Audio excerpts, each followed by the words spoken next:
지독한 필수 시조 101번부터 3번까지입니다. 오늘 볼 세 작품은 앞에 볼 두 작품은 뭔가 선생님이 지금 요즘에 느끼는 감정과 굉장히 연관이 있는 그런 작품이고, 그리고 마지막으로 볼 세 번째 이화의 월백하고라는 작품은 요즘의 계절과, 지금 되게 아름다운 봄이잖아요. 이 계절과 어울리는 그런 시조. 그래서 세 편을 같이 공부를 해보겠습니다.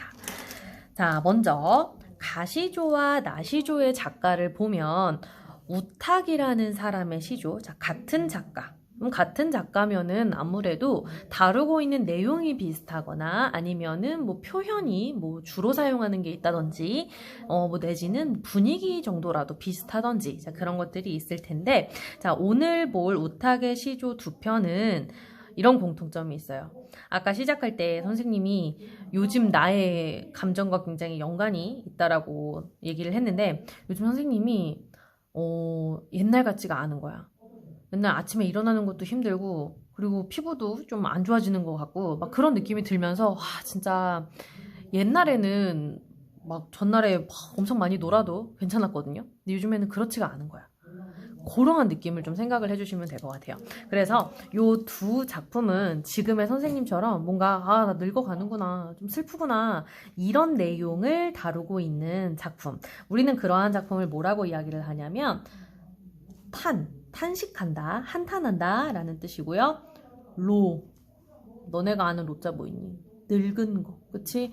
자, 늙음을 탄식하는 노래 라는 뜻입니다. 그래서 탈로가라는 작품이고, 선생님 또 슬퍼지려고 그래 얘들아.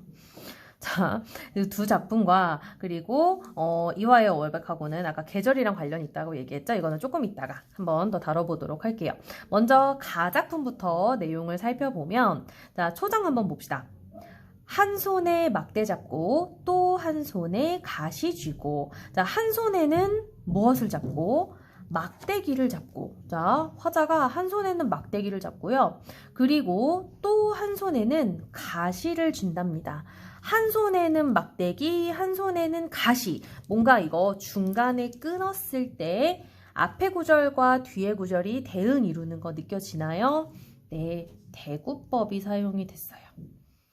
자, 그렇게 해서 대구법으로 율격 만들어주고 있고, 자, 내용으로 다시 돌아가면, 자, 화자는 한 손에 막대기 잡고 한 손에 가시를 주고 있습니다. 자, 도대체 이거 뭐 하려고 그러느냐? 중장의 내용을 살펴보면 그 이유가 나오고 있어요.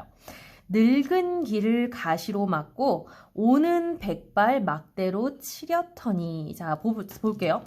이 가시, 아까 얘가 한 손에 가시를 쥐고 있었는데, 그 가시를 가지고 뭘 하고 싶냐면 늙어가는 길을 이 가시로 막아버리고 싶대요. 자, 우리는 항상 화자의 입장에서 생각을 해야 됩니다. 화자가 오지 못하게 막고 싶은 대상, 그러면 그것은 좋은 거 나쁜 거? 화자의 입장에서는 좋지 않은 게 되겠네. 그러면 여기에서 이 늙는 길 세모로 표시할 수 있겠네요. 자, 다음에 두 번째 마찬가지예요. 오는 백발 막대로 치려터니. 자, 아까 나온 그 막대 왜 가지고 있었냐면 쳐버리려고, 왜 이렇게 치려고. 자, 근데 그걸 또 뭘 치려고?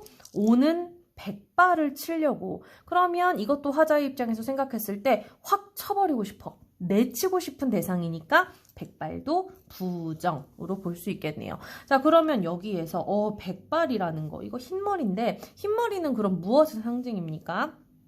네, 늙음의 상징이죠. 자, 그래서 화자는 이 늙음이 오는 길, 그리고 흰머리가 오는 것 다 막아버리고 싶다라고 이야기를 하는 겁니다. 자, 근데 표현이 좀 재밌지 않아, 얘들아? 늙는 것이, 늙음이라는 것이 나에게로 막 오고 있다, 그게 보이나요? 안 보여. 자, 우리는 이렇게 시에서, 문학에서 눈으로 느낄 수 없는 거, 우리의 감각으로 느낄 수 없는 것을 뭐라고 이야기를 한다? 추상적인 대상이라고 이야기를 합니다. 자, 근데 마치 이 화자는 추상적인 대상이 눈에 보여서 내 손으로 막을 수 있는 것처럼 표현을 하고 있다라는 거지. 그러면 그 추상적인 대상을 어떻게 했다? 구체적으로 나타냈다.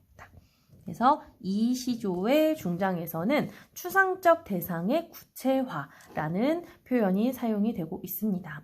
그래서 얘는 열심히 뭐 하고 있는 거야? 늙음이라는 것을 막으려고 하고 있어요. 자, 그러면 결론을 한번 봐야 되겠네. 늙음을 제대로 막을 수 있었는지 봅시다. 종장 봅시다. 백발이 지 먼저 알고 지름길로 오더라. 자, 무슨 소리예요? 백발이 얘 열심히 이거 막으려고 했잖아. 우리 아까 이거 백발 세모 쳤었죠. 그래서 요거 열심히 막으려고 했다? 근데 이 지는 누구 얘기하는 거? 백발 얘기하는 거. 자, 얘가 먼저 알아버렸네. 내가 막으려고 하는 거 먼저 알았나 봐. 그래서 어떻게 했어? 지름길로 왔대요. 나의 노력이 무색하게 와버린 거야. 자, 그러면 여기에서 일단 표현 하나 잡고 가자. 자, 백발이 지가 먼저 알았다라는 거 알아. 백발이 알고 모르고 할 수 있나? 그리고 백발이 와요. 걸어서 올 수 있는 앤가? 무슨 법이 쓰였어요? 의인법이 쓰였네요. 그치? 어쨌건 결론은 어떻다? 늙음은 막을 수가 없다라는 얘기예요. 근데 늙음을 막을 수 없으니까 화자의 속마음은 굉장히 슬프겠지. 그치? 슬프지만 이러한 재밌는 표현, 추상적 대상의 구체화, 의인법 이런 표현으로 늙음을 열심히 막으려고 하는 그런 화자의 모습이 어때? 좀 웃품이 느껴지지 않아요? 그치? 그래서 이런 늙음을 막고자 하는 화자의 모습에서 우리는 뭘 느낄 수 있다? 해학을 느낄 수 있다라는 겁니다. 자, 첫 번째 시조 내용 끝. 자, 두 번째 봅시다. 자, 두 번째도 같은 작가의 시조라고 이야기를 했고요. 한번 볼게요. 초장. 춘산에 눈 녹인 바람 건듯 불고 간디 없다. 자, 춘산은 봄의 산. 근데 봄의 산이기 때문에 아직까지 살짝 위에 눈이 쌓여 있었던 거야. 근데 그 살짝 쌓인 눈마저도 녹이고 간 바람이 있었는데요. 이 바람이 계속 불어줬으면 좋으련만 어떻게 했다? 건듯. 건듯은 잠깐 정도로 해석해주면 되는데 잠깐 불고 어디 갔는지 모르겠어. 간 곳이 없구나. 자, 그래서 적은 덧 빌어다가 적은 덧은 잠깐 그 바람을 빌려다가 이 바람은 화자가 빌리고 싶은 대상이야. 그러니까 요거 긍정으로 보면 되겠죠? 자, 그것을 빌려다가 말이 우히 불니고죠. 자, 여기가 뭔가 이 시조의 핵심이 될 것 같은데 자, 이 화자가 바람을 빌려다가 뭘 하고 싶냐면요. 마리는 머리야. 내 머리 위에 불리고죠. 불게 하고 싶구나. 자, 화자의 머리가 이렇게 있으면은 그 머리 위에 바람이 이렇게 봄바람이 불었으면 좋겠다 라고 지금 이야기를 하는데 자, 그럼 도대체 왜 그런 걸까? 봄바람이 따뜻해서? 내 머리통이 지금 추워서? 도대체 그 이유가 뭘까? 봤더니 귀 밑에 해묵은 서리를 녹여볼까 하노라. 자, 화자가 지금 뭐라고 이야기를 했냐면 녹이고 싶은데 그 녹이고 싶은 대상이 무엇이다? 설이에요. 자, 설이가 만약에 너무 좋아. 그러면 설이 가지마. 설이 계속 있어줘. 하겠지. 근데 녹이고 싶다라고 했으니까 이 역시 화자의 입장에서 봤을 때 없어졌으면 좋겠는 거 부정으로 볼 수 있겠네요. 자, 근데 문제는 뭐냐면 이 설이가 어디에 있다? 귀 밑에 있대요. 화자의 귀 밑에 이렇게 서리가 달려있는데 그 서리가 1년, 2년 아니고요. 해묵은 몇 해나 묵은 서리가 달려있다 라는 얘기지. 그러면 여기에서 도대체 화자는 왜 귀 밑에 이런 서리가 달려있느냐 생각을 한번 해봤을 때 진짜 서리가 달려있는 건 아닐 거 아니야. 자, 서리의 속성. 색깔이 무슨 색이지 얘들아? 백색 아니에요? 흰색이잖아. 그러면 귀 밑에 이렇게 흰색이 달려있다? 아, 이거 뭐구나. 그래, 흰머리인 거야. 얘가 가시조에서도 그렇게 확 쳐버리고 싶었던 거, 없어졌으면 좋겠던 거, 그 흰머리인 거예요. 흰머리는 무엇의 상징이다? 늙음의 상징이다. 그러면은 이유 나왔네. 얘는 아까 가시조에서도 그랬지만 늙는 게 너무 싫나 봐. 그래서 이렇게 비슷한 내용의 작품을 2개나 지었네요. 그래서 화자는 내 머리 밑에 달려있는 이 흰머리를 따뜻한 봄바람으로 한번 좀 녹여버리고 싶다. 이렇게 표현을 하고 있는 거예요. 역시 얘도 늙음을 한탄하는 노래. 탈로가가 되겠죠. 근데 공통점은 이런 거네. 가시조도 그렇고 나시조도 그렇고 늙음을 한탄하는 노래이기는 하지만 그 정서가 마냥 축 처지고 너무 슬프고 이렇지만은 않다라는 거. 왜? 아까도 얘기했듯이 해학의 정서가 느껴지기 때문이겠죠. 그래서 가시조와 나시조에서는 이 해학이라는 키워드를 잘 기억해 주시면 될 것 같습니다. 자, 그러면 세 번째, 마지막 시조를 보겠습니다. 자, 이화의 월백하고라는 시조는 지금 이 봄날의 계절에 굉장히 잘 맞는, 우리가 좀 잘 이해를 할 수 있을 것 같은 그런 시조라고 이야기를 했는데요. 자, 초장부터 보면 이화의 월백하고 은한이 삼경인제. 한자어가 좀 많이 쓰였네. 풀이 한번 해볼게요. 자, 이화는 우리 이화, 도화, 행화 이런 세 개의 꽃 다 뭡니까? 백꽃, 복숭아꽃, 살구꽃. 자, 이런 꽃이 나오면 우리는 그냥 자연스럽게 생각하시면 돼요. 이화 나왔어? 그러면은 이거 뭐야? 봄이야. 이렇게 생각하시면 됩니다. 자, 지금 내가 세 개 뭐 얘기했었지? 이런 거 이화, 도화, 행화, 백꽃, 복숭아꽃, 살구꽃 이런 애들 나오면 봄 이렇게 생각해 주시면 된다라는 얘기예요. 자, 그러면 백꽃이 하얗게 핀 그 계절에 월백하고 자, 달이 하얗게 떠오르고 다음에 은한이 삼경인제 은한은 은하수가 흐르는 삼경이다. 삼경은 밤 11시에서 1시 정도의 사이, 늦은 밤이다. 요 정도로만 해석을 해주면 되겠죠? 자, 그러면 지금 쭉 나오는 시어들을 통틀어 봤을 때 이화, 무슨 색? 흰색. 월백했다, 무슨 색? 흰색. 은한, 은하수, 무슨 색? 흰색. 그렇지. 자, 지금 세 개의 공통적인 색깔이 다 무슨 색이냐면 흰색이라는 겁니다. 아이고, 잘 안 나오네요. 백색 이미지를 보여주고 있다라는 얘기예요. 여기 보이세요? 자, 백색 이미지를 보여주고 있는데 이 백색 이미지는 뭔가 굉장히 순결하고 고결한 느낌의 이런 분위기를 조성을 해주죠. 그래서 그 깜깜한 밤하늘에 백꽃이 하얗게 피어있고 은하수가 이렇게 쫙 흐르고 있고 하얀 달빛이 이렇게 쫙 내리쪼이는 그 봄날 밤의 풍경을 생각을 해주시면 됩니다. 봄밤의 전경을 지금 묘사해주고 있어요.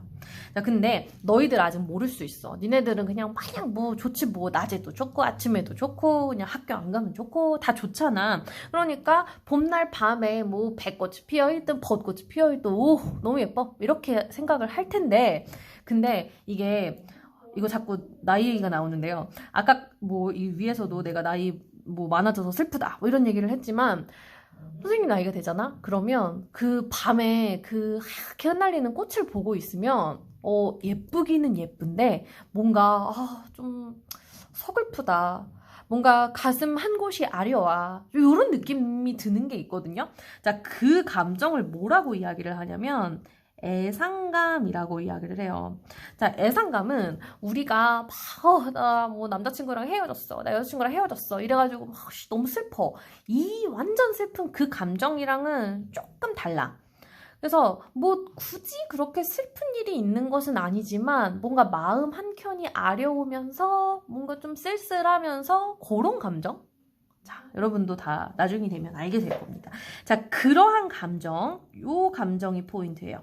자, 보세요. 자, 이 감정을, 자, 요 다음 단어 한번 볼게요. 일지춘심을 자규야 아랴마는, 자, 일지춘심, 그냥, 한 가닥 봄의 감정, 요 정도로 해석해 주시면 되거든요.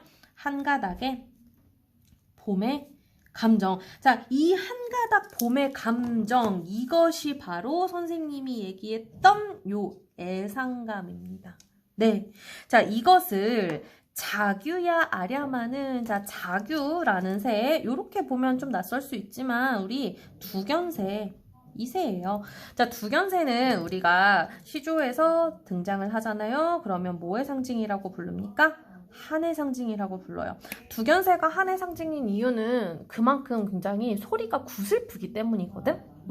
자, 그 한을 상징하는 두견새의 그 슬픈 울음소리가 들리고 있는 거야. 자, 그러면 소리가 들렸다라는 거에서 일단 청각이 사용되었구나 라는 거 알 수 있고요. 자, 얘가 뭐라 해? 그 자규가 도대체 알까마는 이라고 이야기하네요.